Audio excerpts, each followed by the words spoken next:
চলতি 2 মাসের বকেয়া বেতন নিয়ে নৈহাটি পৌরসভার সামনে সাফাই কর্মীদের বিক্ষোভ দেখালো আরবান কর্মীরা।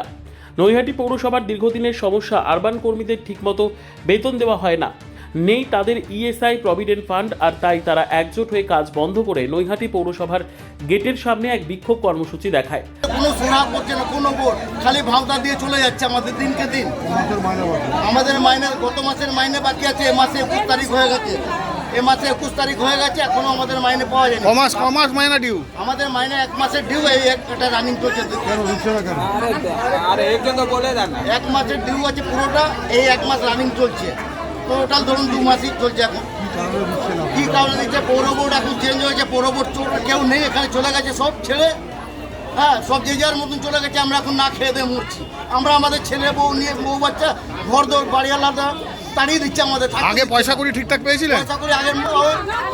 পয়সা করে দীর্ঘদিন এরকম আমাদের ঝুলিয়ে ঝুলিয়ে পয়সা দিয়েছে। কোনো আগেও কোনো মাসে ফিক্স নেই। তাদের বক্তব্য, প্রত্যেক মাসে তাদের ঠিকঠাক বেতন দিতে হবে, তাদের প্রভিডেন্ট ফান্ড এবং ইএসআই এর ব্যবস্থা করতে হবে। তাদের এই সমস্যা দীর্ঘদিনের, তারা দাঁড়িয়ে বেশ কিছুক্ষণ স্লোগান দেয় এবং গেট আটকে বিক্ষোভ দেখায়। ঘটনার নিয়ন্ত্রণ আনতে মোতায়েন করা হয় সেন্ট্রাল ফোর্স এবং নৈহাটি থানার পুলিশ।